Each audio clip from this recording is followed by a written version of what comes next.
contamos con la presencia del escritor colombiano Sergio Ocampo Madrid, quien presentará su libro, su novela Es mejor no preguntar, y conversará con el periodista Juan Manuel Ruiz. Yo le quiero dar la bienvenida a Sergio y a Juan Manuel, nos alegra muchísimo tenerlos aquí. Sergio es de esta tertulia, es de la base de la tertulia, es la persona que siempre está dispuesta a apoyarnos, y yo creo que le duele esta tertulia, la siente como si fuera suya. No se oye. Entonces quiero pedir un aplauso para Sergio.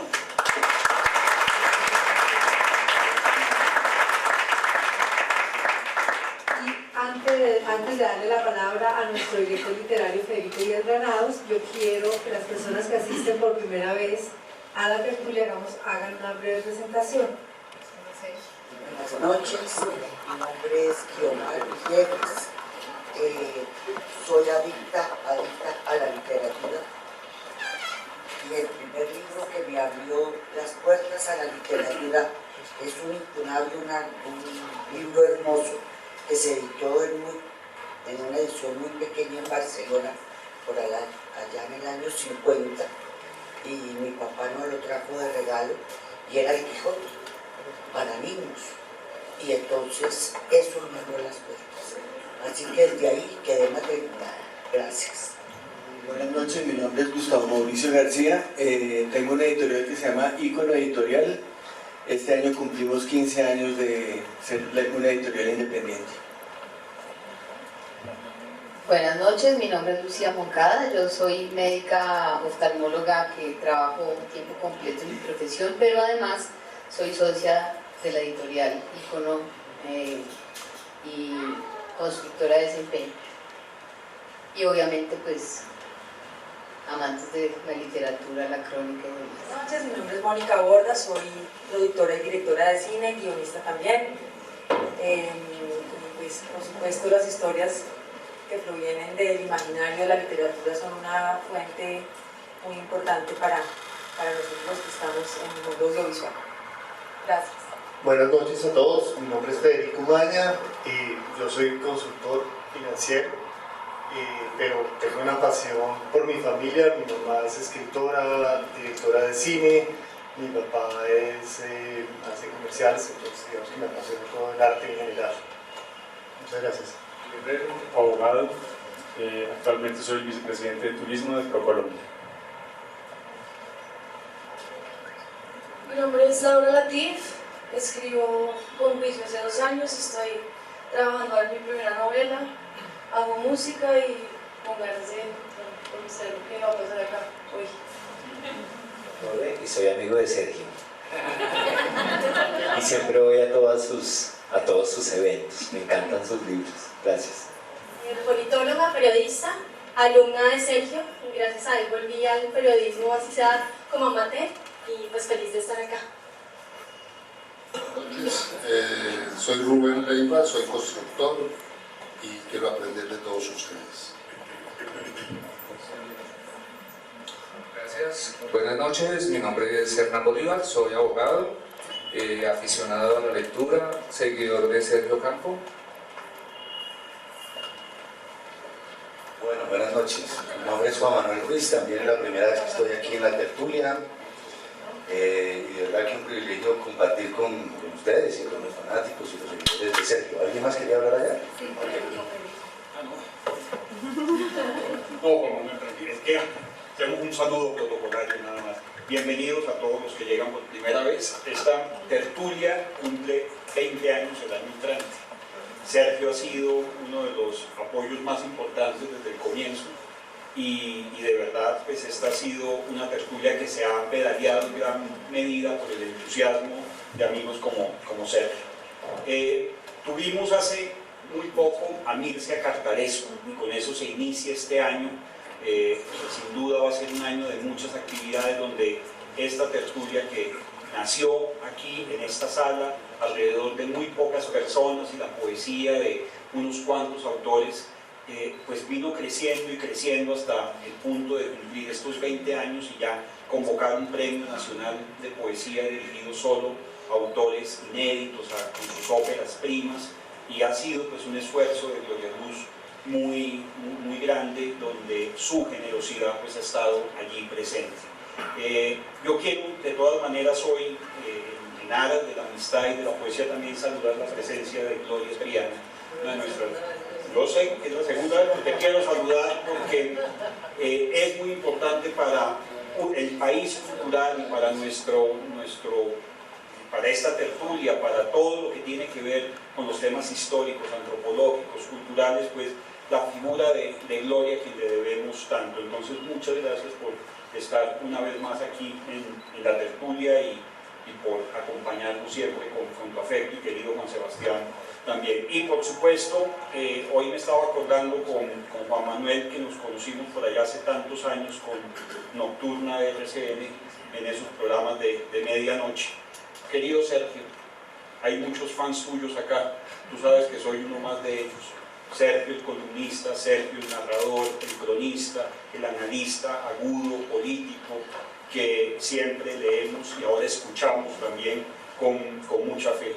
Así que, querido Sergio, bienvenido, y que sigamos celebrando ya este inicio de los festejos de los 20 años de la tertulia, pues con mucha alegría, con mucho entusiasmo, y los que vienen por primera vez, que sigan asistiendo. Así que, queridos Gustavo y Lucía, los esperamos muchas más veces. Bueno, muchas gracias, Federico. Primero, quiero disculparme con ustedes por la voz que tengo esta noche.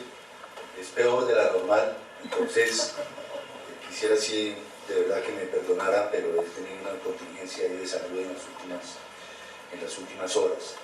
Bueno, sin más preámbulos, aunque sí me gusta saber que Gustavo Mauricio García tiene carne y hueso, porque yo recibo sus mails cuando envían material a RCN Radio, yo hago las reseñas culturales de los libros allá, y celebro mucho la actividad de su editorial, de verdad, la admiro mucho, que nunca, jamás se vaya a cesar el trabajo que usted adelanta. Los libros son muy importantes los que ustedes editan aquí. Muy bien, digo, sin más preámbulos y para dar ya paso a la charla, voy a ir, como se dice, los juzgados del pueblo con unas generales de ley. Los generales de ley en este caso son, yo conozco a Sergio Campo hace mucho tiempo, una amistad entrañable, si bien es muy particular porque no nos vemos mucho, de todas maneras estamos en un cierto contacto, y he celebrado mucho, como pocos tal vez, con un entusiasmo y una devoción enorme, el que haya decidido hacer ese tránsito del periodismo a la literatura de la manera tan radical como él la hizo. Y la hizo con creces porque ha logrado unos efectos maravillosos, como quiera que, como decíamos hace un tiempo en otra ocasión, para mí Sergio Campo es autor de uno de los mejores cuentos que se hayan escrito en lengua castellana en los últimos tiempos. Y con eso digo muchas cosas grandes, muchas cosas. El nombre del cuento es Un regalo de Epifanía, y ese cuento tuvimos en su momento la oportunidad de presentarlo también. Y de entrada quisiera decirles lo siguiente: quienes no hayan incursionado todavía en la novela en la obra de Sergio Campo, entren por ese cuento y van a quedar de una vez maravillados con lo que es capaz de escribir, de crear un hombre del talento de Sergio Campo. Muy bien. Las segundas generales de ley. Tuve el honor y el privilegio de ser uno de los primeros lectores de este libro, Es mejor no preguntar, y desde el primer momento quedé absolutamente fascinado con lo que allí planteaba. Por gracia divina, o ustedes quieran adjudicar, la lectura es una de mis grandes pasiones, y son pocos los libros que hoy en día me enganchan. Estoy ya más en la etapa de la relectura que de la nueva lectura, pero esta novela, sin lugar a dudas, fue una novela que me enganchó desde el primer momento, por muchas razones. Entre otras cosas, y para entrar de una vez, no sé si le parece, Sergio, en polémicas o no, yo no sé si Sergio Campos se disgustó con un comentario que yo hice, y quiero preguntárselo en público o no, cuando comparé esta novela con Un mundo para Yuyos de Bryce Echenique. Y hoy en público quiero hacerle la claridad de por qué la comparé. Porque es que, independientemente de la percepción que cada quien de ustedes tenga en relación con Bryce Echenique y sus últimos episodios en relación con el plagio, para mí la gran obra de Lima y de su juventud y de sus clubes sociales fue la que escribió Bryce Echenique, Un mundo para Julius.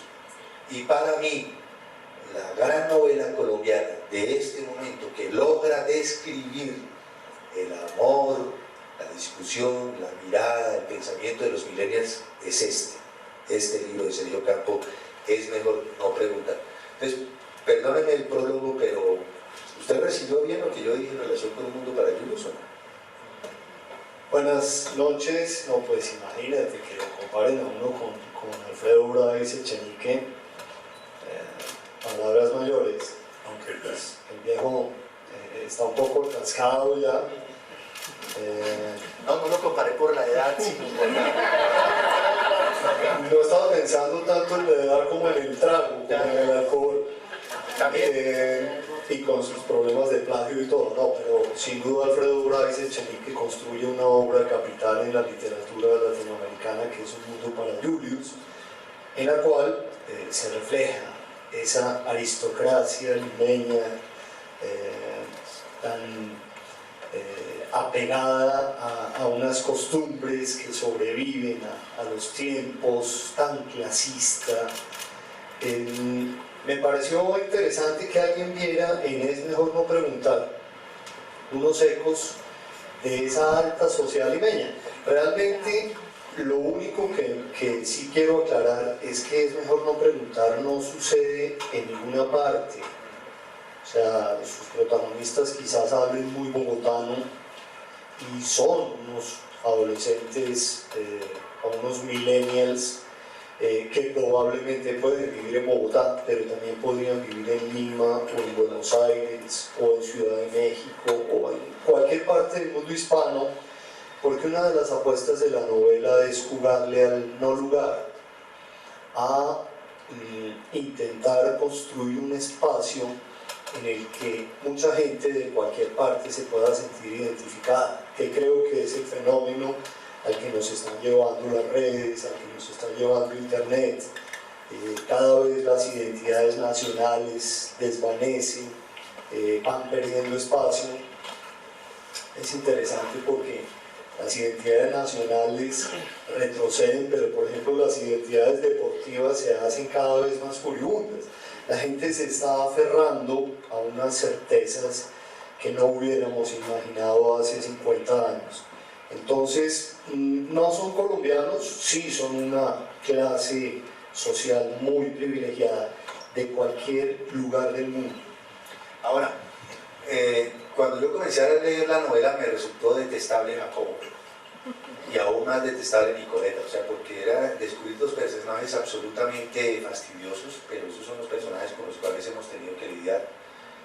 Los que hemos sido profesores universitarios hemos apostatado de esa condición por la manera que significa lidiar con esos niños, pues encontramos aquí un retrato maravilloso de lo que logran ser estos millennials que son un enigma para uno. Yo creo que son como unos canguros azules, una cosa que uno no logra entender, pero Sergio lo logra retratar, lo logra narrar. La novela de los millennials, de cómo sienten, de cómo piensan y lo que es peor, de cómo aman, está aquí. ¿Cómo fue la construcción de esos personajes, Sergio? Porque además de, yo sé que aquí está el club de fans en pleno, no han levantado todavía las banderas, pero están los seguidores de Sergio, pero los que no saben también es bueno que se enteren que Sergio Campo es psicólogo, ¿verdad? Que ha puesto al servicio de su talento esa otra profesión que le permite adentrarse tanto en las personalidades de cada una de las construcciones que hace en su literatura. ¿Cómo lo hizo? ¿Cómo fue esa observación que llevó a que evidentemente uno vea a estos dos y termine reconociéndolos en un sinnúmero de personajes que deambulan por acá? No sé si por acá, pero por acá. Bueno, a mí el tema me venía preocupando desde hace varios años, hace más de una década, creo yo, década y media, cuando empecé a sospechar que los niños del 90 hacia acá más o menos son niños definitivamente muy diferentes, son niños muy empoderados de su papel de niños, son niños objeto y sujeto de derechos, con unos niveles de inteligencia y de autonomía muy interesantes. Entonces, digamos que hay varios episodios que se constituyen como en epifanías. Hace 4 o 5 años, recuerdo en un Alimentarte, en el festival gastronómico que hacen en el Parque El Virrey, estar haciendo la cola para comprar los tiquetes y escuchar a una pareja delante de mí, un hombre y una mujer, y él le dice a ella: ¿sabes qué? A mí me produce mucho más ternura una mascota que un bebé. Eso me golpeó un poco, de verdad, porque si bien los animales me gustan, no tengo mascota, pero quisiera tener un perro algún día. Me parece que esta tendencia a humanizar los animales, a convertirlos en compañeros permanentes, a ponerles nombres, primero es una gran agresión contra los animales y su superioridad espiritual, y segundo también es una claudicación de que vale la pena buscarse una pareja que sea un ser humano, vale la pena amar a un bebé, vale la pena darle la oportunidad a los demás. Ahí yo encontré un elemento muy importante que traté de desarrollar en la novela, que es sintomático de los millennials, y es esta profunda adscripción a la naturaleza y al animalismo. Y así, a lo largo de 5 o 6 años, fui encontrando otras pistas. Yo soy profesor universitario y me llama mucho la atención cómo mis estudiantes, que son bilingües en su mayoría, que hablan de unos destinos a los que yo jamás he ido. Yo no conozco Petra, por ejemplo, y me encantaría conocer Petra en Jordania, y estos llegan a comienzos de semestre hablando de su viaje a Petra, y uno dice: carajo, pero ¿por qué no lo hice yo en su momento? Porque el mundo era distinto, porque la relación que teníamos con los viajes, con las fronteras, con las nacionalidades, era una cosa que de alguna manera nos aplastaba, siento yo, que nos encarcelaba. Estos chicos no tienen ese problema, manejan una relación con el mundo maravillosa, manejan varias lenguas, manejan un espíritu libertario, un espíritu transgresor, en el cual se te pueden parar y te pueden decir: no, yo creo que esto no es así. Una cantidad de cosas muy chéveres, de verdad, que lo harían a uno pensar en que hay una gran esperanza con la generación que viene y que ya está a punto de empezar a asumir posiciones de poder. Sin embargo, y ahí viene el gran pero, yo empecé a detectarles unas fragilidades emocionales impresionantes, unos vacíos emocionales, unas grandes dudas, el hecho de ahogarse en un vaso de agua por cualquier decisión, porque, y ahí viene ya el centro de mi novela, definitivamente en los años 90 sí hubo una gran ruptura con respecto a la forma de encarar la infancia, y tuvimos hasta algunos hechos puntuales como la declaración de los derechos de los niños, la promulgación de la ley de la infancia en Colombia, cambios demográficos importantes, cambios económicos como el hecho de que las parejas tuvieran que empezar a trabajar mucho más y dedicarle menos tiempo,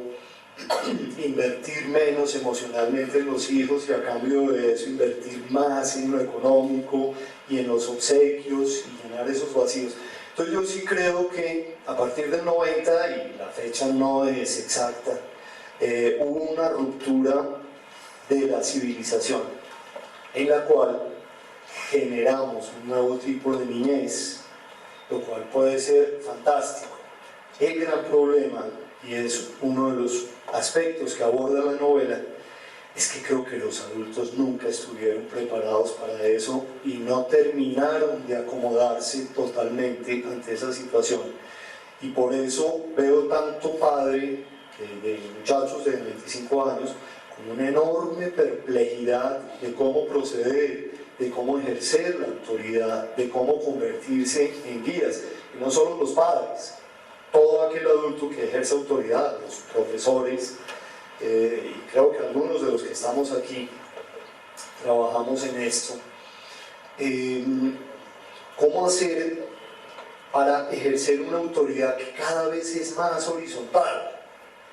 Y cómo asumir aquello de que si a un muchacho le va mal académicamente, uno puede ser el responsable, que los padres se acercan a decirle a uno, oiga, pero ¿cómo es posible que mi hijo esté sacando estas notas? No puede ser. ¿Y cómo puede ser que estemos abocados quizás a una demanda judicial por todo este tipo de cosas? Entonces, hay una gran... Yo creo que la novela plantea, sí, una generación fantástica en sus potencialidades, pero frágil en su emocionalidad y al mismo tiempo un gran fracaso del mundo adulto.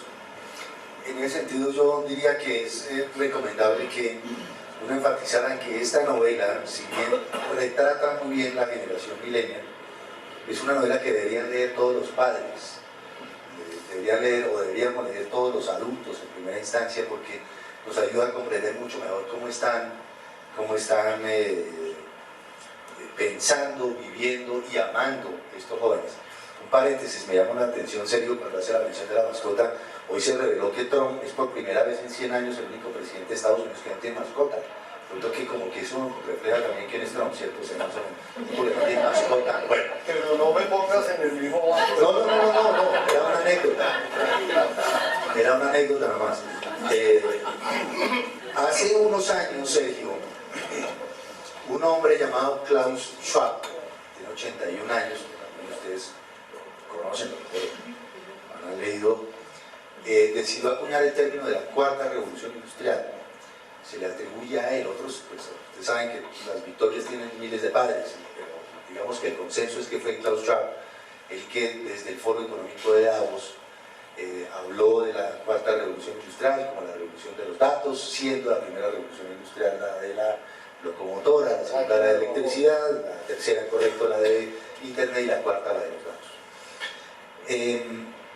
Cuando uno lee el libro de la cuarta revolución industrial, se queda pensando mucho en cómo se mueve el mundo de hoy, sobre todo cuando el autor hace los 21 pronósticos que según él van a constituir hechos antes del año 2025. Uno de ellos es la posibilidad de que el 10% de las gafas que uno porte sean gafas inteligentes. Entonces uno termina poniéndose esas gafas, pone una mesa, un mantel, me imagino que blanco, y ahí proyecta el libro. Las gafas mismas proyectan el libro, y las gafas proyectan las diapositivas, proyectan el proyecto que uno va a presentar. Me imagino que esta tertulia en el 2025 será con hologramas, en fin. Yo creo, Sergio, por favor corríjame, que esta novela anticipa un poco la comprensión de esta generación de la cuarta revolución industrial. Porque es que incluso la portada lo refleja, ¿no? Eso es un chat, ¿verdad? Es un WhatsApp. Es una pantalla de celular. Y de las cosas que me han llamado la atención esta noche es que yo voy a muchas charlas, me invitan a dar charlas, y siempre mi problema es solicitar a los 5 minutos que si por favor pueden mirar un poquito para acá, porque todos están chateando, sacando fotos, y veo que aquí todo el mundo está concentrado en el autor. Eso dice mucho de qué generación son ustedes y de qué generación es el autor. Pero de pronto creo que esta novela le pega a tratar de entender cómo piensan, cómo sienten y cómo viven estos millennials en esta cuarta revolución industrial. Ellos son los hijos de la cuarta revolución. En muchos episodios, Jacobo y Nicoleta y los otros personajes se comunican permanentemente a través de WhatsApp. Esa es casi que su más sincera expresión.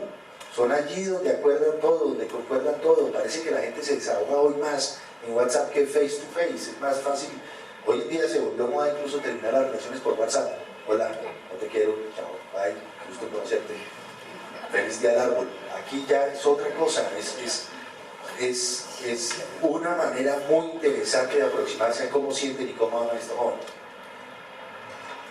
Sí, es muy importante en la novela el abordaje de la tecnología para mostrar cómo nos transformó para siempre, en todo. Hablabas de unas gafas inteligentes y me parece buenísimo que haya unas gafas inteligentes. A mí lo que me preocupa es quién porta las gafas, porque siento que cada vez puede ser menos inteligente. Entonces tenemos una versatilidad de dispositivos para comunicarnos y como tan poquitas cosas para decir. Esta mañana, mientras me bañaba, que creo que es como el mayor momento de lucidez que tengo yo cuando estoy debajo de la ducha, no tengo ni idea por qué. No canto, sino que me pongo a pensar en cosas. Rememoré una imagen del domingo antepasado. Yo estaba en Cartagena en el Hey Festival, estaba desayunando en el Hotel Santa Clara, en el patio, maravilloso patio, y de pronto volteé a mirar y vi a Mircea Cartarescu, que entre otras, qué maravilla que haya sido el primero en esta tertulia este año. Lo veo con una señora y con un muchacho, me imagino que era su esposa y su hijo. El chico era un chico que yo no diría que es eslavo, él sí tiene unos rasgos durísimos de europeo oriental. El chico era un chico de cualquier lado, con una gran melena tipo afro, con unas gafas. ¿Tiene 15 años? Tiene 15 años. Y los estuve mirando como media hora. Realmente mi desayuno fue sentarme a observar a la familia Cartarescu. Y me aterró que en media hora nunca hablaron. Él habló con la esposa algo y el chico estuvo todo el tiempo inmerso en su celular. Esta mañana en la ducha rememoré la imagen y dije, claro, es que este es un mundo en el cual la poesía tiene menos cabida. Porque si yo fuera el hijo de Cartarescu no estaría perdiendo el tiempo en un celular. Yo quisiera preguntarle miles de cosas. Quisiera estar pendiente de cada frase que dice, de cada cosa que expresa. Pero no, este muchacho comía maquinalmente unos platos que además deben ser rarísimos para él. Como es muy raro que le metan un huevo frito a una arepa por dentro, eso solamente se ve en el trópico, y este muchacho comía maquinalmente estas viandas tropicales y estaba inmerso completamente en su celular. Entonces, yo sí creo que esta ruptura de la cuarta revolución es una ruptura definitiva, es una ruptura para siempre, porque entre otras rompe paradigmas que no se habían roto jamás, sobre todo ese de que la juventud es la etapa de la vida más deseable. Todos quisiéramos volver a los 15, a los 20, a los 25 y tener toda esta potencialidad y toda esta energía, pero siempre la civilización había equilibrado las cargas diciendo que ser viejo es tener sabiduría y tener experiencia, y entonces lo uno equilibra lo otro. Resulta que eso se rompió para siempre, y creo que sin reversa posible, porque hoy el conocimiento, o quizás no tanto el conocimiento como la información, lo tienes a un clic. Ya no es importante saber tantas cosas. Hay una parte del libro que me gustaría leerles, porque hay un profesor que se los manifiesta a estos muchachos y les dice: oigan muchachos, a mí me preocupa verlos a ustedes, yo veo que hasta problemas de memoria están teniendo porque ustedes ya no almacenan nada en el cerebro, todos lo están dejando que lo guarden el Google y la Wikipedia. Y la experiencia tampoco constituye ese gran valor a respetar, porque es que tú en 3 años puedes adquirir toda la experiencia que necesitamos los viejos de 25 años de viajes, tú en 3 años los tienes ya. Inclusive no necesitas viajar. Con el Google Maps te estás moviendo por el mundo y llenando de información. Y quizás lo más grave es que no haya mucho deseo de llenar de información, sino de tomarse la selfie, fundamentalmente. Ahora, yo descubrí en Nicoleta y en Jacobo, Sergio, vaya a buscarlo por favor la página que quiere leer para que la compartamos, mucha soledad también, como mucha desesperanza, si bien son jóvenes que son tremendamente brillantes, ¿no? Los muchachos de hoy son impresionantes, saben la Biblia, el arameo, fuman debajo del agua, impresionante, pero también hay mucha soledad, hay mucha desesperanza. ¿Qué es lo que está pasando ahí, Sergio, como escritor y como psicólogo? Los padres los han abandonado, padres que están trabajando, la tecnología los encerró en sí mismos, ¿por qué las lealtades entre ellos son tan frágiles? Y eso está a lo largo de la novela. Obviamente no vamos a cometer el exabrupto de contarles la novela porque si no, no la compran, está aquí. Lo que quiero es descifrar las claves de la escritura. Y esa parte me generó a mí algo de desazón, digo, espiritual cuando la leí, Sergio. La desesperanza y la soledad de esos muchachos. No solo de Jacobo ni de Nicoleta, los otros más del combo que los acompañan. Esta mañana, luego de mi momento de lucidez en la ducha, me dispuse a escribirlo en Facebook, entre otras, a poner un post en Facebook. Y una de las conclusiones era justamente esa: este chico cartaresco, con papá y mamá, desayunando en Cartagena de Indias, en el fondo daba igual si estuviera con papá y mamá o con 10 o con 15 o con 100 más, porque este chico estaba profundamente solo. Entonces recordé las reflexiones que hace Lipovetsky sobre el hombre de hoy, el hombre y la mujer de hoy, de esa profunda soledad, pero que ya no llenamos con poesía, ya no llenamos con divagaciones, ya no llenamos con esa imaginación que vuela cuando estamos solos y no estamos haciendo nada. Porque hoy en día, cuando estamos solos y no estamos haciendo nada, estamos pegados a un celular, estamos mirando qué pasó en las redes, qué colgaron en Twitter. Entonces esa soledad perdió la poesía, desafortunadamente, y creo que no ganó nada. No sé si quieren que lea esto.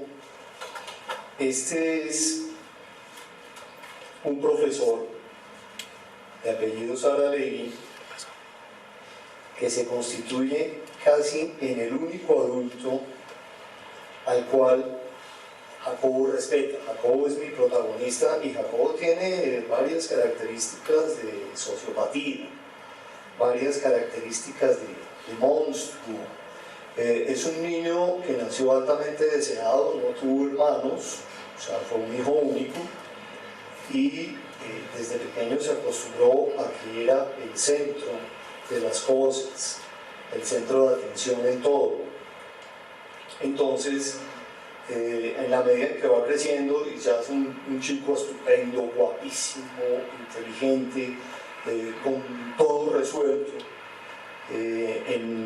con una vida en la cual el estudiar afuera hace parte del orden natural de las cosas, sin tener que detenerse un segundo a pensar en, bueno, qué esfuerzo particular tengo que hacer yo por esto. No, las cosas vienen porque me las merezco, ni siquiera porque una generación anterior luchando por eso, sino porque yo nací en este momento y porque soy un hombre amado y porque soy un chico fantástico. Se encuentra con un profesor de apellido Saralegui y este profesor confronta a sus estudiantes y no trata, como tantos profesores de la actualidad, de hacerse amigo de sus estudiantes. No quiere ser amigo, solo quiere ser un profesor. No intenta halagarlos ni llegarles al corazón. Y es justamente el único adulto en toda la novela que le genera un verdadero respeto a Jacobo.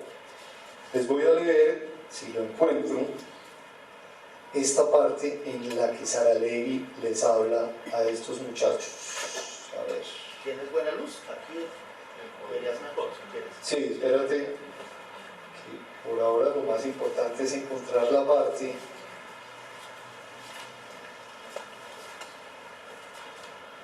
Ok. Juan Manuel, si quieres ve diciendo alguna cosa mientras yo busco esto. No, precisamente quería, mientras Sergio encuentra lugares, de pronto Jacobo y Nicoleta son fruto de esa labor docente, ¿cierto, Sergio? De conocer a estos muchachos, de lidiar con ellos, que yo creo que a todos nos ha tocado y que siguen siendo una caja de sorpresas, es absolutamente difícil. Sobre ello me gustaría que nos detuviéramos un poco a partir del párrafo que va a leer, pero quisiera aprovechar para recomendar otro libro que no tiene que ver nada con literatura, pero que ayuda a conocer o a entender más este tiempo. Si uno lee La Cuarta Revolución de Klaus Schwab, que algunos cuestionan, porque esta mañana alguien dijo ahí en RCN Radio, pues que eso era una carreta, que eso era un carretazo ahí, que la Cuarta Revolución no existe. Estamos en la tercera todavía y el dato es otro rollo. Pero hay alguien que lo ha complementado muy bien para entender el mundo de hoy, que es Andrés Oppenheimer, con el libro Sálvese quien pueda.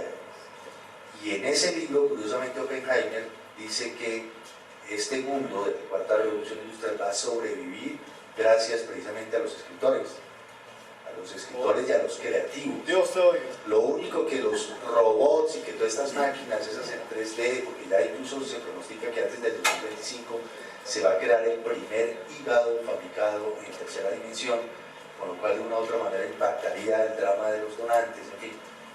Lo único que no va a poder suplantarse en esta temporada, en esta era que estamos viviendo, es la creatividad. Yo creo que esa creatividad sí le sobra a los millennials, son gente muy recursiva en el momento de resolver situaciones, en el momento de tomar una decisión.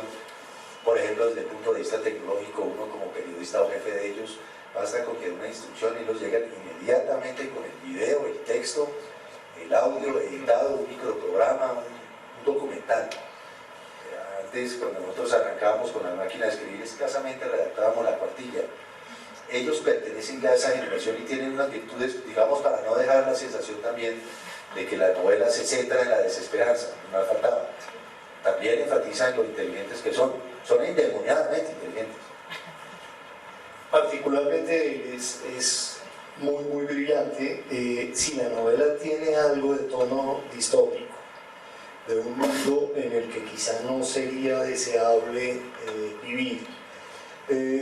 Ya encontré otra parte que me gustaría compartir con ustedes también, porque habla de redes, habla de blogs, habla de las cosas que uno puede terminar divulgando en las redes sociales y que pueden ser o tan ingeniosas y graciosas o pueden ser tan destructivas.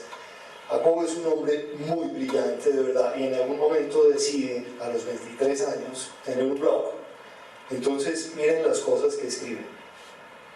Dice, Jacobo se convirtió, un poco antes de descifrar el enigma, Jacobo se convirtió en el centro de una violenta polémica. Primero en su salón de clase, luego en las otras aulas y finalmente en las redes, por una propuesta lanzada algún día en una exposición que a alguien le sonó inquietante, como para iniciar un debate que terminó trascendiendo fronteras. O sea, no fue él el que lo colgó en las redes. Ahora todo lo que uno dice en cualquier ámbito, por más cerrado que esté, puede terminar colgado en las redes. Entonces, en alguna exposición, Jacobo dijo algo y alguien lo colgó en las redes y se armó todo este bordo. La reflexión no era muy elaborada, incluso podría decirse que todavía era poco más que un rudimento de idea y exponía en lo básico una gran crisis de la democracia como ideal, como aparato, como sistema y por varias razones, pero fundamentalmente por una: el derecho a votar no debería ser para todo el mundo. O sí, pero los votos para escoger gobernantes o tomar grandes decisiones de Estado deberían tener algún tipo de ponderación, de valor diferencial entre la gente con inteligencia y la gente común, que era la mayoría aplastante y muy peligrosa. Yo creo que esta idea ahora con la elección de Trump hace 2 años hubiera sido fantástica. Llámenme facho, pero la democracia va a sufrir un crack como el de la bolsa en el 29. Hay demasiado imbécil con poder para decidir, un poder que no deberían tener o tenerlo restringido. Así fue por muchos siglos. Antes, para votar, la gente tenía que saber al menos leer y escribir, y antes de eso, pertenecer a la nobleza o a la burguesía. ¿Cuándo cambió algo que era tan sabio? ¿Por qué en cierto momento el voto fue visto como una gran conquista por la que dieron una pelea tenaz las mujeres? Y ahora en casi todo el mundo hay un desinterés general y la mitad de la gente ni sale a votar. Es un derecho que no se merece. Sé que no hay una tecnología aún para medir el grado de capacidad y de inteligencia, pero algún día la habrá y entonces el voto de los más brutos tendrá que contar como la mitad o hasta la 4ª parte del de los brillantes. No una discriminación, sino como una protección en las decisiones más trascendentales e incluso como un estímulo a la inteligencia. Hoy por hoy, el voto de un hombre rico, estudiado, viajado, no debería tener el mismo valor de uno pobre y que no tiene título universitario. Y la gente que no vote, digamos 3 o 4 veces seguidas, debería no poder hacerlo por los siguientes 20 años. Alguien puso en Twitter, en 140 caracteres exactos: lo peor de la democracia es que todo el mundo puede votar. El voto de alguien culto e inteligente debería valer el doble del bruto. @Laerzundi, que es el apellido de Jacob. Me parece que son unas ideas peligrosas, pero con algún grado de sensatez. Entonces, este es el personaje central de la novela, el protagonista Jacobo Laerzundi, que tiene por primera vez en la historia la posibilidad de un vehículo con millones de seguidores de inmediato para escucharle sus cosas. Sí, incluso, no sé si ustedes hayan visto en Netflix Get Me Roger Stone, ¿ya vieron el documental? Ahí están las 10 normas, las 10 leyes de Get Me Roger Stone. Es el gran asesor de Trump, el gran padre de las mentiras, de las noticias falsas. El hombre que cuando niño fue capaz de inventarse en el colegio que Nixon iba a poner a estudiar a los niños los sábados. A partir de ahí creó un imperio. Es eso, es eso. ¿Qué impresión en términos generales, Sergio, tiene usted de las redes sociales y cómo están impactando esta generación y estos jóvenes? A todos, pues, todos estamos, anoche nomás nos acostamos con el escándalo de un periodista que escribió unas cosas en Twitter y su carrera se acabó porque vino ahí, bueno, en fin. ¿Qué tanto están influyendo o condicionando o amoldando la conducta de la gente, no solo de los jóvenes que están retratados en el libro? Pues yo siento que es una transformación violenta, de verdad. Piensen en el hecho de que uno pueda contar en la mañana cuántos amigos tiene en Facebook y en la noche decidir si tuvo más o tuvo menos. Piensen en esta metáfora que en el fondo es muy bella, de eliminar a alguien en Facebook o de bloquear a alguien. Eso transforma completamente no solo la comunicación, sino la forma en que concebimos los vínculos con los demás. Tú mencionabas ahora el hecho de terminar con alguien o de iniciar una relación por WhatsApp. Carajo, era inconcebible hace unos años eso, y hasta podía considerarse irrespetuoso. Terminarle a alguien por carta, por ejemplo, era una afrenta, ¿no? Pero dímelo en la cara, le decía hombre y dímelo en la cara. Y hay una particularmente que en lo personal me golpea, mi espíritu romántico, mi convicción de hombre que cree en el cortejo, que cree en la seducción, y son las apps, como el Tinder, por ejemplo. Yo me imagino que todos saben que es el Tinder, aunque no lo tengan en sus celulares, en sus aplicaciones.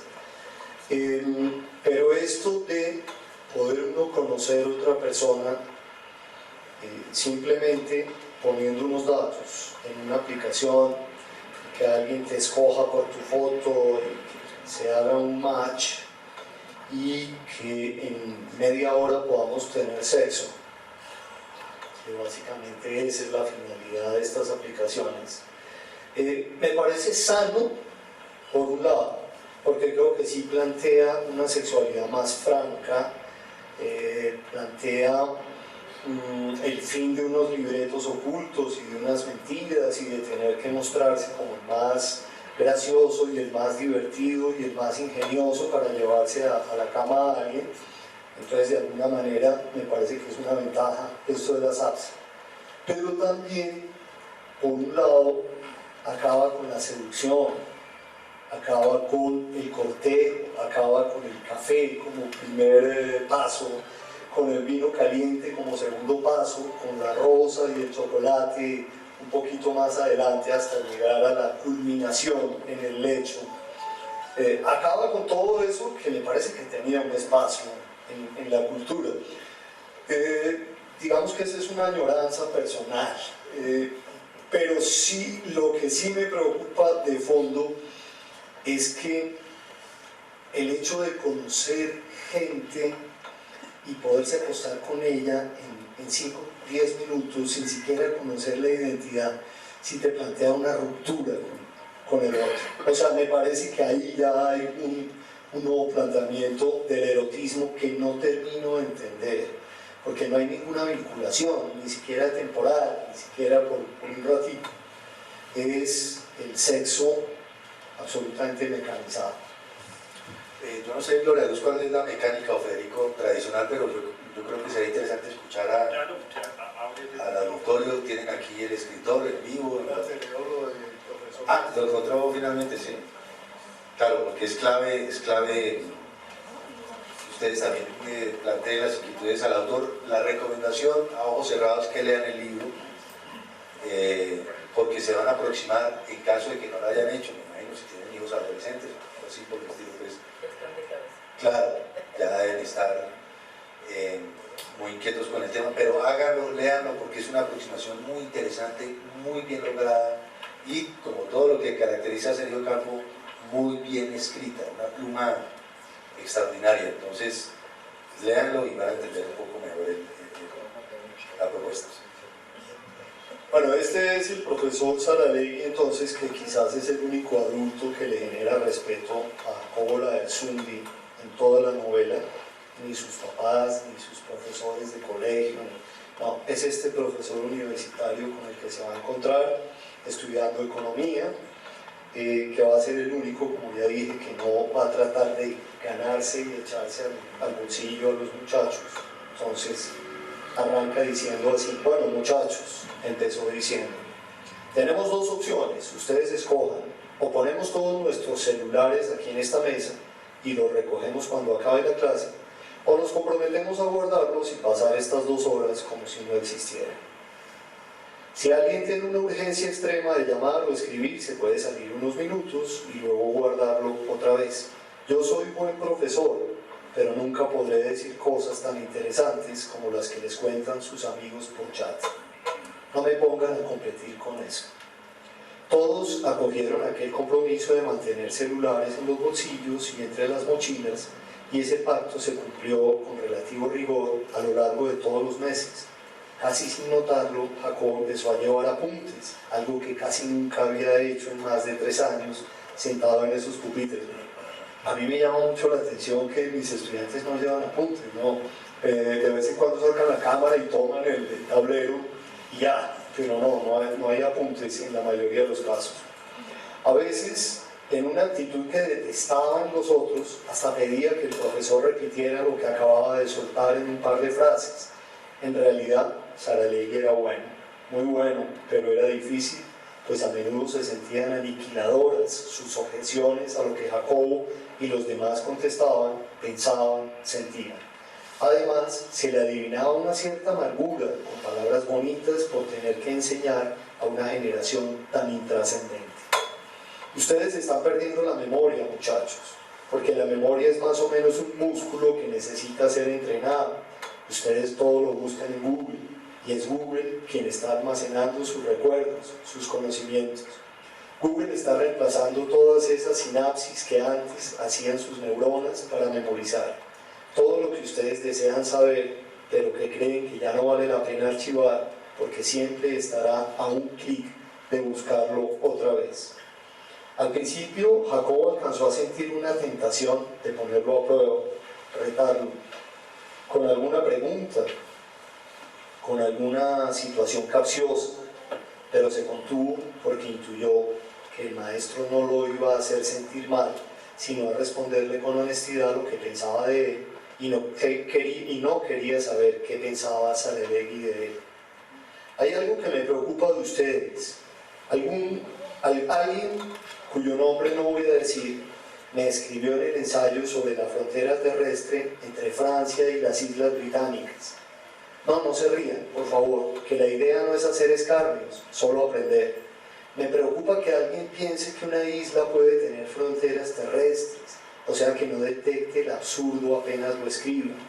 Y no lo digo por cultura o por erudición, esa me tiene sin cuidado y para esa es que está el dichoso Google. Me preocupa el desinterés de pensar con lógica, me preocupa el desinterés de conocer, la pérdida progresiva de curiosidad. La geografía no implica saberse las capitales de Europa ni los nombres de los ríos. Ya sabrán eso cuando los visiten. Ya sabrán que Inglaterra es una isla cuando vayan de Londres a París en tren y pasen debajo del mar. Pero igual siento que no les parecerá nada asombroso. Ustedes son viajeros del mundo, pero el mundo no viaja por ustedes, porque no veo interés en ir recolectando cosas en cada destino. Y no hablo de souvenirs ni fotos. Ustedes son una generación de fotos vacías, de selfies para dejar la constancia de que estuvieron allí, pero ¿qué cambia con haber estado? No me respondan, solo respóndanse ustedes. Hoy con Google Maps, con toda la información en la red y con la apatía de ustedes a atropear los sitios, ir o no ir en un viaje es casi lo mismo. Lo que lo hace distinto para ustedes es básicamente la foto, y así es más difícil situarse en el mundo. Y lo mismo pasa con la historia. No es relevante saber si Napoleón fue antes o después de Hitler o si Mahoma fue contemporáneo de Cristo. No es relevante para sentirse más culto y ganar en el saberlo todo, sino para conseguir la conciencia histórica de su propio momento, desde cada quien. Hace 1000 años había uno de su misma familia haciendo alguna cosa importante, no desde la importancia política o la del poder o la relevancia social, sino importante como estrategia de supervivencia, de perpetuidad, de transmitir una información genética para 1000 años después. Y hace 2000 y 10.000 y 100.000. Gracias a eso están ustedes aquí con mucho internet, con mucha música en MP3, mucho selfie, mucho WhatsApp, pero básicamente con la misma conciencia de sus ancestros de hace 1000 años y 2000 y 3000, en un tránsito superfluo a la muerte y en apenas 100 caracteres.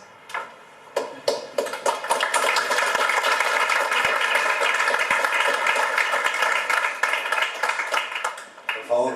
Es que soy también no solo fan del escritor Sergio, sino fan de la persona Sergio, con quien me ligan lazos de afecto y amistad hace muchos años. Este texto que acaba de leer Sergio nos da cuenta de la excelencia de su pluma, que cada vez es mejor y que cada vez es más refinada y cada vez más profunda y más sutil. Pero yo quisiera comentar por lo menos el impacto que a mí me dio el libro, que a mi juicio tiene 3 hilos que son transversales. Uno, que es la pérdida del vínculo. 2, la pérdida del sentido. Y 3, la perplejidad. Todo lo que nos pinta Sergio en su novela, que tiene que ver con el amor, yo diría el presunto amor por la naturaleza, por parte de los millennials, lo que tiene que ver con la papel tan relevante de la tecnología y lo que tiene que ver con las personalidades de los diversos protagonistas que bien los profundiza, en verdad apuntan a ilustrar esos tres elementos que son muy poderosos. La pérdida de vínculo, que es cómo estos millennials de la historia y todos sus contemporáneos son esencialmente personas que así como la isla británica, ¿no? Es decir, cada uno está totalmente aislado e intencionalmente rompe vínculos. Es decir, todo aquel que se le acerca, adulto, joven, niño, hermano, primo, amigo, profesor, es alguien a quien esa persona, los personajes de la historia, rechazan porque no quieren tener vínculos y los sustituyen con vínculos, digamos, no humanos, la tecnología o las especies naturales, los animales en particular. Eso me parece que es un hallazgo muy interesante de este texto y que a mi parecer lleva a una reflexión profunda acerca de estamos a las puertas de una nueva generación que no quiere tener vínculos con sus congéneres. De allí un segundo elemento poderoso que es la pérdida de sentido.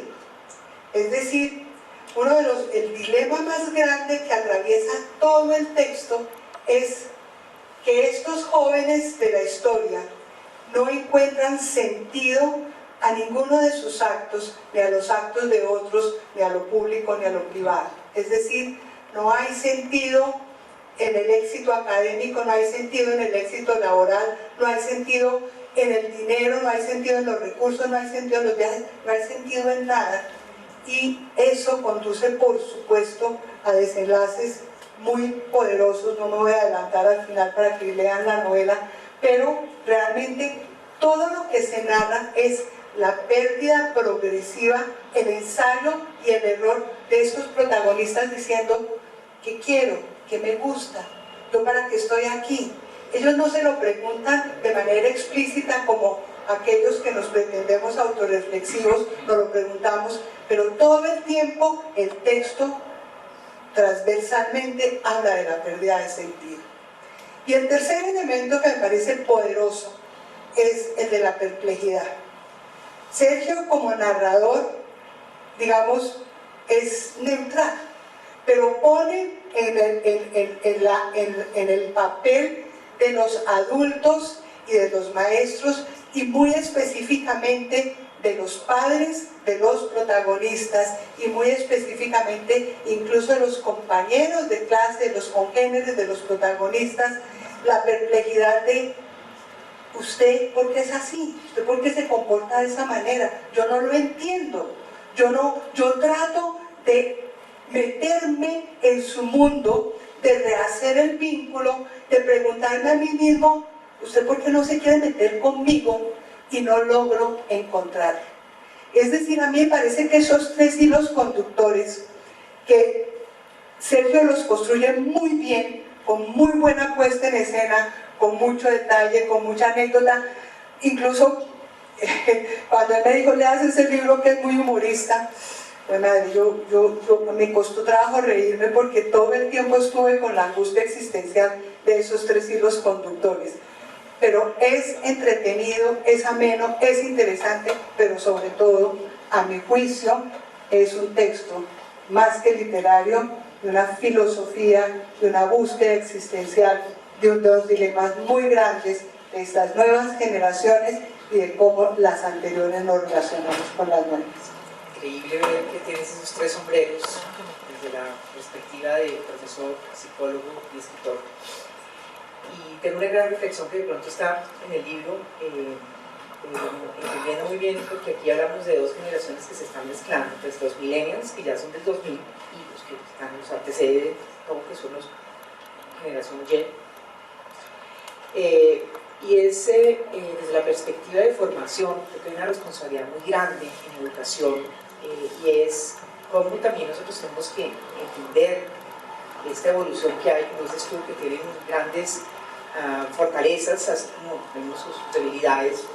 Es como de manera empática y de manera racional entender cómo la educación ha tenido debilidades en la parte de formación desde la perspectiva de dar más herramientas para generar criterio, para generar un tema de pensamiento lógico, de generar un tema de pensamiento crítico, porque definitivamente, y lo vemos en las pruebas saber y en todo lo que nos han publicado, uno de los grandes dilemas que Colombia está un poco flojo en esto, y creo que hay una responsabilidad desde la educación, donde hay que cambiar a veces los modelos de enseñanza, los modelos precisamente de generar ese clic. Todos vivimos de motivaciones, y es cierto que en el colegio hay materias que tenemos, a veces es cierto, nos toca pasarlas para luego dedicarnos en nuestra carrera hacia esas motivaciones que tenemos, y ahí es donde todos empezamos a hacer nuestros clics. Yo vengo del mundo creativo, trabajo en el campo del diseño de experiencias, del diseño corporativo, en el tema de rompimiento de paradigmas, de cómo transformar y cómo entender entre ellos a los millennials en el campo laboral. Decías tú, no tiene sentido, y yo creo que se redondea muy bien el tema del sentido de pertenencia. Ellos no tienen sentido de pertenencia, ellos son globales, y no me importa dejar botado este trabajo, ni cumplir con el horario del trabajo, ni si de pronto nos gustó más lo que pasa allá, son nómadas, son personas que ciudadanos del mundo y no les interesa invertir en finca raíz, ni nada. Ellos, la salud, el tema del medio ambiente, el tema desde su mascota, efectivamente si en esta compañía me dan la posibilidad de tener una afiliación a un gimnasio, de pronto es algo que me motiva más que el sueldo. No me interesa la oficina bonita, sino el device, o sea, la tablet, el no sé qué, el computador, tienen otras motivaciones. Entonces yo creo que en ese sentido, quienes estamos en un sándwich, porque la gran mayoría de acá somos una generación sándwich, unos papás autoritarios, unos deja así, no, eso es lo que le tocó, cuidadito donde me suba el tono de la voz, y ahora tenemos por encima la generación que también nos da órdenes, también nos grita, también nos dice de malas, son irreverentes, y ese sándwich nos ha tocado conocer cómo miramos para un lado, para el otro, pero también cómo sacamos, en el buen sentido de la palabra, la oportunidad y el reto de cómo nos vinculamos con ellos. Porque yo veo a veces unos artesanos grandes, pero desde el punto de vista creativo veo cosas muy buenas, hay que aterrizarlos.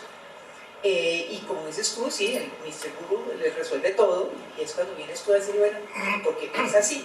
Entonces, dejo esa reflexión, no sé si en el libro se ve también esas situaciones sobre el tema de pensamiento y el tema de criterio. Gracias. No, pero es que me gustaría acotar un par de cositas. Me encantan estas reflexiones que ha suscitado esta charla. Lo primero es, María Cristina, la lectura tuya es inteligentísima de la novela, muchas gracias. Siempre para un escritor es fascinante encontrar unas interpretaciones que inclusive van más allá de lo que uno quería plantear. Hay algo con lo del sentido que comparto contigo, pero hay algo que lo agrava más todavía, y es un sentido de la fatalidad. ¿Por qué? Porque hay un sentimiento generalizado de que todo se está acabando, y probablemente sea así, de que el agua se está acabando, de que la capa de ozono se está acabando, de que estamos destruyendo todo. Hay una conciencia naturalista, en unos genuina, en otros no tanto, en muchos tiene que ver con la pose. Pero sí hay un sentimiento que nos sobrecoge a todos, incluidos los que estamos aquí, de que, bueno, algo tiene que pasar, porque nos están asustando tanto. Y en el caso de las nuevas generaciones, eso lo asumen como, bueno, entonces hay que vivir deprisa, hay que vivir intensamente, porque si esto se va a acabar, los 30 me los tengo que vivir muy bien vividos. Eso es lo primero. Lo otro es que con lo que tú dices, ¿tu nombre cuál es, perdón? Rosario.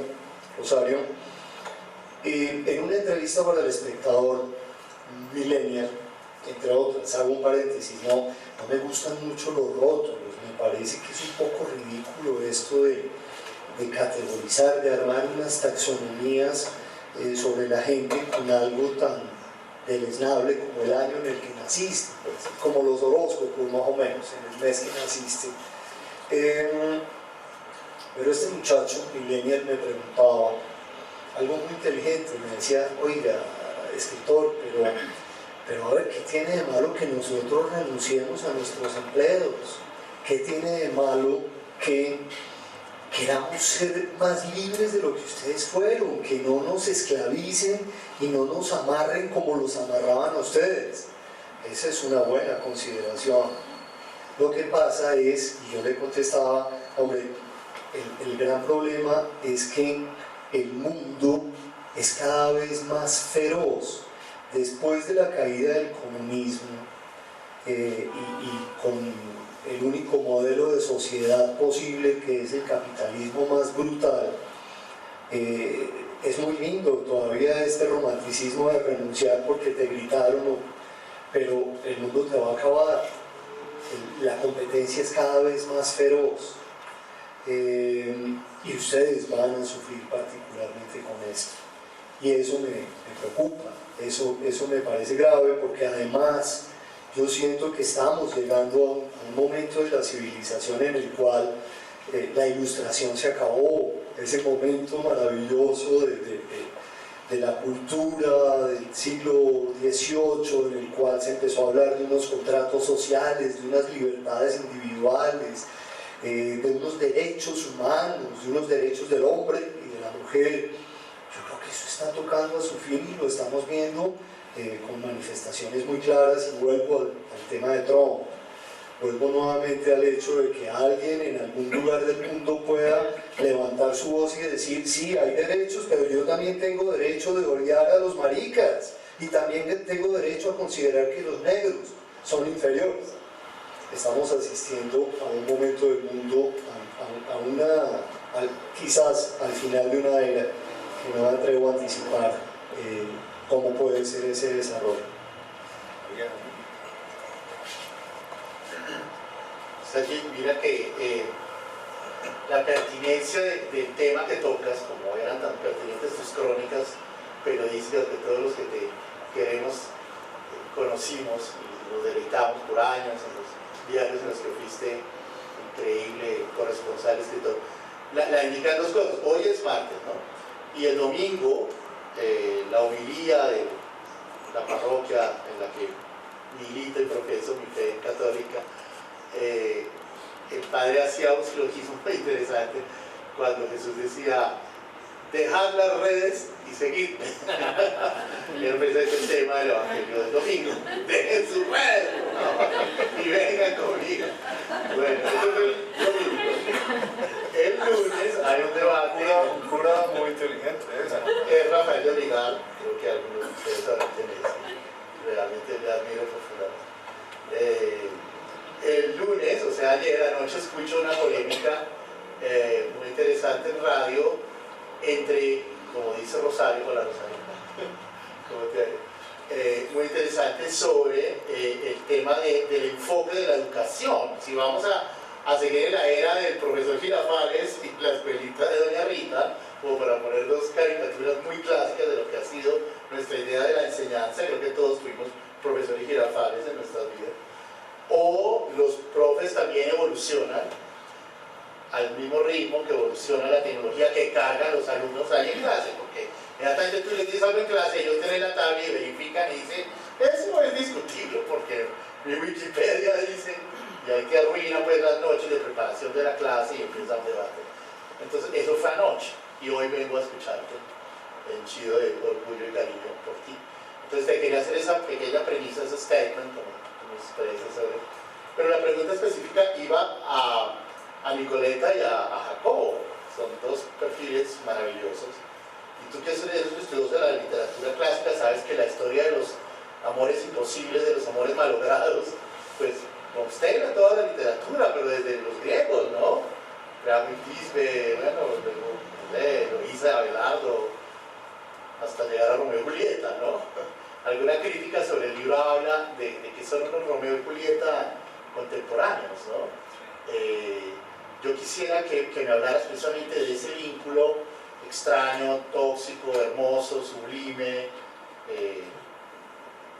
tremendo entre esos dos chicos y qué analogías tú tomas de otras historias que también de pronto como periodista o en tu larga vida también de buscador de verdades has encontrado, ¿no? Yo resalto mucho el nexo de los dos personajes tan fuertes, tan juxtapuestos, al mismo tiempo que son como Jano, ¿no? Reverso de una misma moneda, ¿no?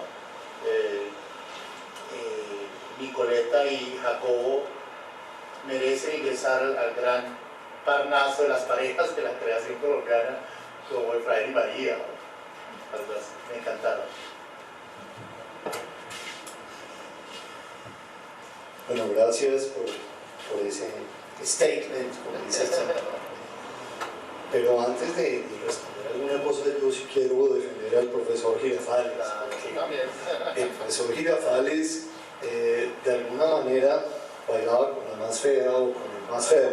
Ahora, decir esto de bailar con la más fea puede ser políticamente incorrecto. Ya más de una vez me han dicho, ¡hey! ¿Por qué no dice bailar con el más feo? Vale, bailar con el más feo. Tenía unos alumnos que eran unas bestias absolutas. Roberto Gómez Bolaño se encargó de crear estos personajes, que uno no sabía cuál era más bruto. Y en cambio yo sí le veía una gran mística a Girafales, tratando de enseñar, una enorme paciencia, en fin. Hablando de la historia de amor, realmente la historia de amor en el libro es un pretexto para pintar una generación con la particularidad de pertenecer a una clase muy alta. No es la generalidad de los muchachos, aunque si bien haya muchas características que se comparten, pero es la historia de amor de dos chicos de la upper class. Y en esa historia de amor se notan varias de las deficiencias que yo noto, más que de las deficiencias, que me parece que es un juicio de valor muy duro, de las cosas que me preocupan de estos muchachos de 25 y 28 años. La falta de vinculación, como bien lo anotaba María Cristina, el hecho de que hoy estamos, pero mañana no le pongamos nombres a esto, es algo que me llamó muchísimo la atención cuando hice toda la investigación previa a la novela. Me reuní con mucha gente joven para que me contara de sus cosas, con muchos exalumnos, y una de las cosas que me encantó fue esa frase de no somos novios, no le pongamos nombre a esto hasta que se acabe el encanto.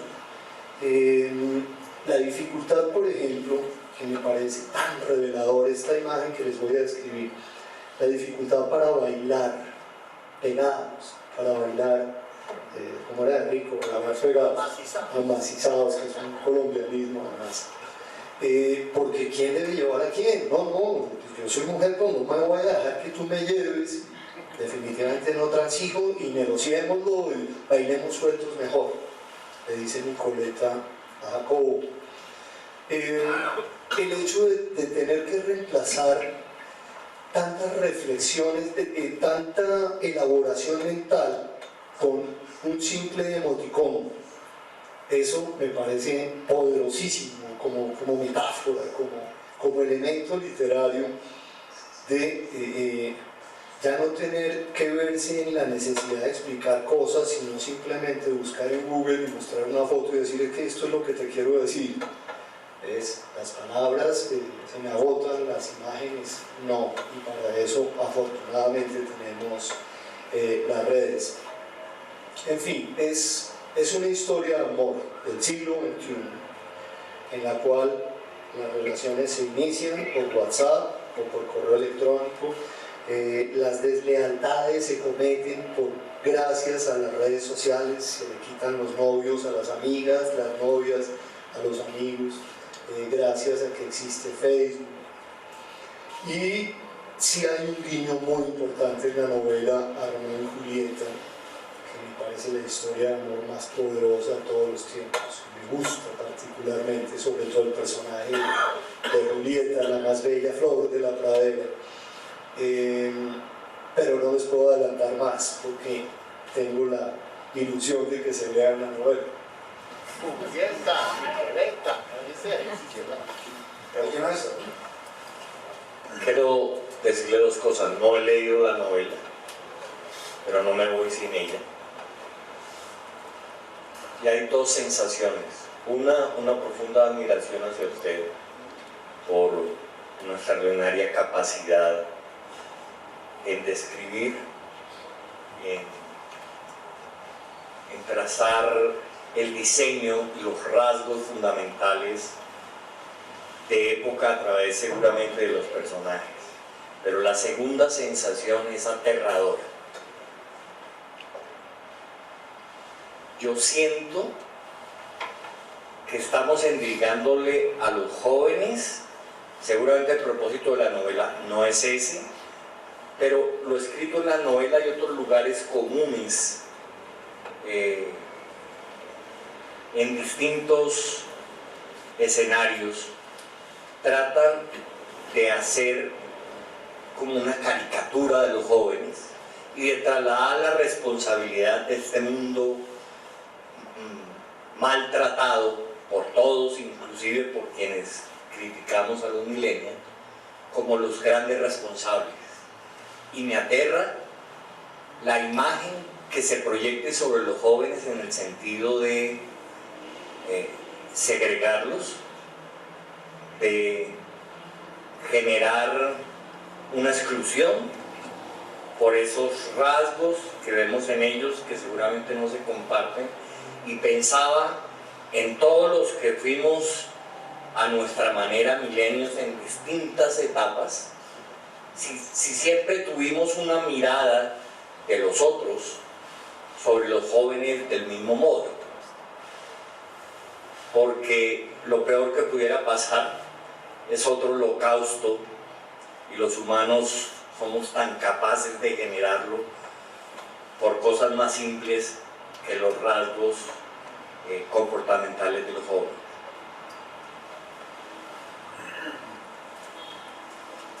Vale, totalmente válido. ¿Su nombre cuál es, perdón? David. David. A ver, yo dije hace un rato que más que una radiografía de una generación con dificultades, con problemas, con potencialidades, pero también con fragilidades, la novela es una reflexión sobre el fracaso de los adultos, sobre la ausencia de los adultos en los momentos determinantes, sobre la incertidumbre de los adultos para tomar decisiones, para guiar, orientar, ordenar, frenar. Entonces, no busco juzgar a esta gente joven y menos achacarles todos los problemas de la humanidad en este momento, sino simplemente retratar una relación amorosa de un hombre y una mujer de una clase social muy privilegiada, con unas características que a mí me preocupan, con varias características de personalidad, de su psicología, de sus relaciones sociales que me preocupan. Pero también quisiera hacer una claridad, y es que yo creo que esta generación del 90 para acá es una generación bisagra, es una generación de una coyuntura muy especial que quizás no se vuelva a vivir, y es por todas esas rupturas que se viven en los años 90, inclusive políticas, de la caída del comunismo incluida, que hacen que esta gente tenga unos problemas que quizás los chicos de 15 años, de 20 ya no van a tener. Creo que ya los padres de familia posteriores a esta generación millennial son gente que ha ido cobrando más conciencia de muchas cosas. Entonces, sí es una generación de alguna manera perdida, en el sentido de que le tocó asumirse con los derechos que no había tenido nadie.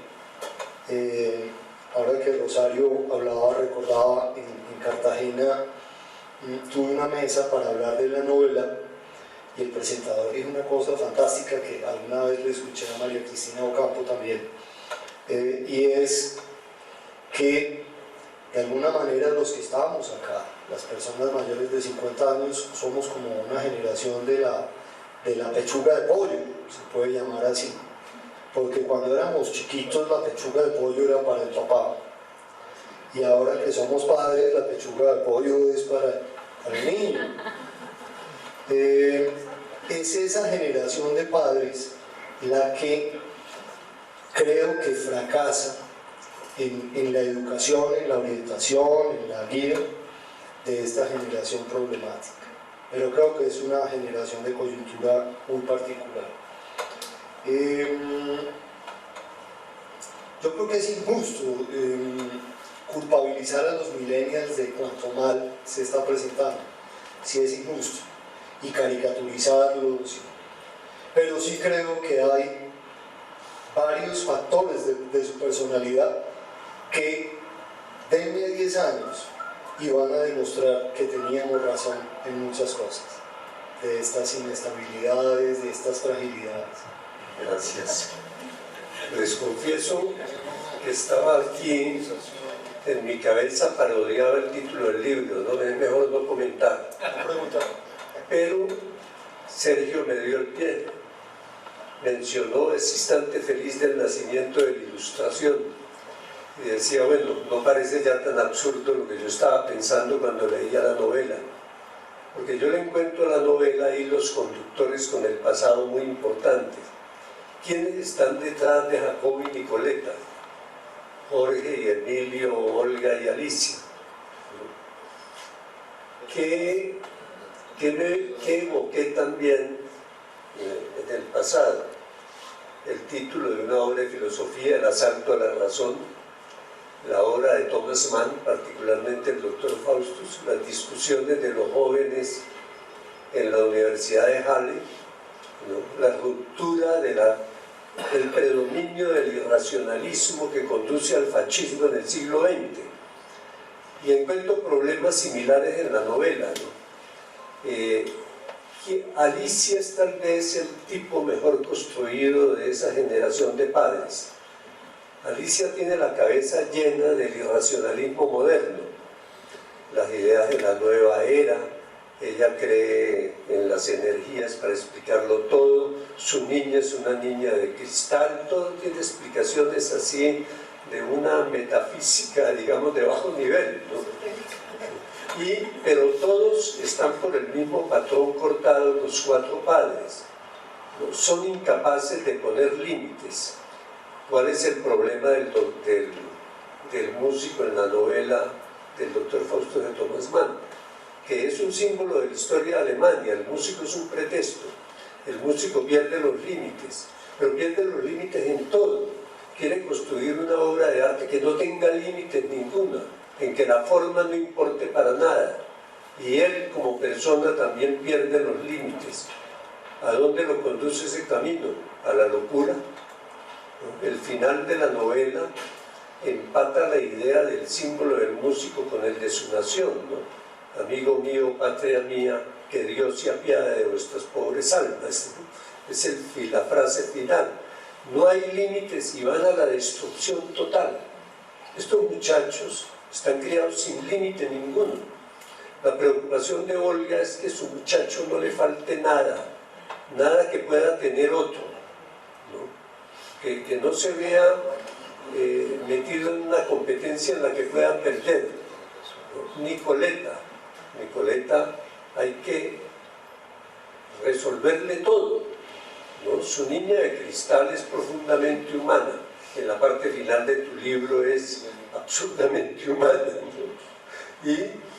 Pero la mamá sigue pensando, llega a dudar por un momento al final que no era una niña de cristal, ¿no? Y van a ¿qué? A la locura y a la destrucción, porque no hay nada que los contenga. La ilustración, la razón están siendo sometidas a una presión muy fuerte. Toda esta ideología de la posmodernidad, ¿no? De la nueva era, de la intuición, ¿no? Y la razón fuera de la vida. Dije, si digo esto puede parecer absurda esta evocación, pero es eso, ¿no? La ilustración quiere verla como un cadáver, la razón no existe, no es el irracionalismo puro.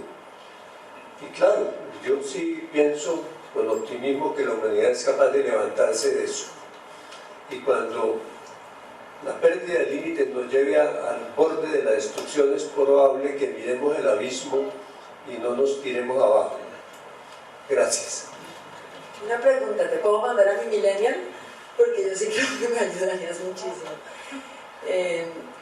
Los millennials, no leí el libro, pero yo sí creo que a partir de unas pequeñas deducciones señoreras muy básicas de la vivencia propia, de tener un hijo de 26 años, un absoluto millennial, sí creo que son jóvenes educados por la culpa de papás separados, por la culpa de mamás sobrecargadas, por la culpa de mujeres de múltiples roles, y de alguna manera creo que eso deriva en que sean unos muchachos abocados a una multiplicidad de posibilidades infinitas. Entonces, como hay tantas posibilidades y todo se puede construir, entonces esa misma amplitud los encierra. Y yo creo que eso de alguna manera es lo que genera ese sentimiento de soledad o de ingrimitud, ¿sí? Y de no pertenencia, y que esa perplejidad, somos los padres los que nos salimos de esa perplejidad, de estar viendo en ellos a esos personajes maravillosos, pero al mismo tiempo a esos monstruos que nos atacan, que nos culpabilizan, que nos condenan, y se entra en un, no sé si estoy hablando en términos un poco psicológicos, pero como en un circuito psicológico de patología en la que se victimizan para culpabilizar porque justamente fueron educados por la culpa. Entonces, pues sí me parece que aunque que es desdeñable categorizar y etiquetar a una generación, la verdad es que de alguna manera no hay nada que hacer. Sus rasgos son tan visibles, son tan homogenizables, que no hay manera de no describirlos, porque realmente hay que ver cómo logramos no detener, pero sí encauzar de repente de una forma creativa, no sé cómo, y me encanta que hayas escrito este libro, creo que nos va a servir muchísimo, y muchas gracias. Bueno, esta fue la última intervención, una última respuesta entonces. Sí, me encanta lo que dices, esto de criados por la culpa, porque plantea algo que está en la novela, sugerido, no sé si desarrollado, pero ahí está. Claro, es una generación producto de unos adultos culpables por divorcio, culpables por menos tiempo de dedicación, por tener que transar una economía afectiva por una economía de objetos, de regalos, de querer llenarlos de regalos, pero que va a generar unos problemas muy serios. Yo siento y lo veo en mis estudiantes que son una generación con dificultad para desear, por ejemplo, para asimilar valores como la paciencia. Yo les digo, muchachos, cuando yo era niño tenía que esperar hasta diciembre para recibir los regalos que ansiaba durante todo el año, y a veces no los recibía porque dependía de mis desempeños. Ustedes son una generación de satisfacción inmediata del placer, y créanme que la paciencia es un valor, les digo yo. Me parece que hay dificultades para asimilar valores como la solidaridad, como la noción del esfuerzo personal, porque es que la mayoría de cosas ya están resueltas. En el caso de mis protagonistas, como decías, Armando, a ella no la dejan resolver nada, todo desde antes, inclusive de que se presente la disyuntiva o la pregunta, ya está resuelta por los padres. Pero al mismo tiempo, qué interesante, son hijos de la culpa, pero también son una generación exenta de culpas. Son una generación que no tiene esas culpas horrendas que teníamos nosotros, nacidas de nuestra religión, de este modelo judeo-cristiano. Pero a cambio de eso, de la desaparición afortunada de esas culpas cristianas, judeo-cristianas, a cambio de eso creo que no surgió ninguna alternativa en la civilidad que reemplazara la culpa como el acicate para poner unos límites. Y ahí yo veo un enorme problema entonces. No sé si podemos hacer una última preguntita porque creo que tú querías preguntar. No, yo quería comentar que la carencia casi que de disciplina que tiene esta generación, y la verdad yo creo que es un tema de los padres, esposos, pero también estos padres tuvieron una educación basada en una disciplina y en unas cosas de las que nos rebelamos, de las que no queremos educar, no quisimos educar a los hijos así, quisimos mostrarles otro mundo, se nos fue de mano, tal vez por la necesidad de trabajar, por la necesidad de que ellos no sintieran lo que se sintió con esa disciplina tan fuerte que tuvimos las generaciones nuestras. La generación nuestra arrancó con la rebelión, con los hippies, y empezamos a darnos cuenta que no nos servía. Pues nosotros también teníamos en la cabeza la rebelión, la indisciplina, es decir, ya teníamos como un sentido de que no era bien, no estaba bien lo que nos estaban enseñando. Lo transmitimos y lo soltamos todavía más.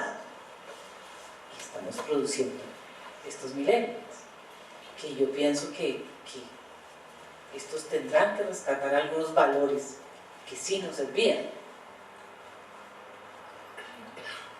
Es como mi manera de pensar hoy por hoy lo que está sucediendo, pero viene de las culturas detrás de nosotros, de cómo crecimos con esta educación cristiana.